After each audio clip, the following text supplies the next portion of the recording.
Opo. Ang laki. Yung pala. Mamaya na, palabasin mo muna. Charlo, punutin mo yung electric fan, Charlo. Para Ulo mo yung susuka. Anak. Oh, dito ano no? Ano? Ang laki, oh. Ay! Ay, laki. Videoan mo dito. Ayan. Anong bidyuan mo? Kagatin pa ako dyan. Andito na nga, oh. Ang electric fan tatama sa ulo nyo. Uy, ibaba nyo mo, ibaba mo, dumihan yung mga damit. Ibaba nyo.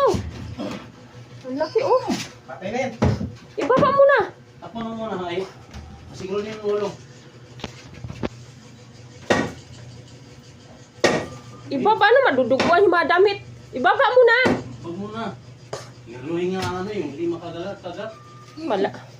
Sa akin. Be, akyat kami sa taas, be. Yan, ang laki ng ahas. Ahas, ano yan? Ahas bahay? Sawa. Sawa daw. Ano yan? Sawa nga eh. Para siyang kubra, no? Hindi, ano to? Mas Sawa, ganila. Hindi yan sawa. Putik.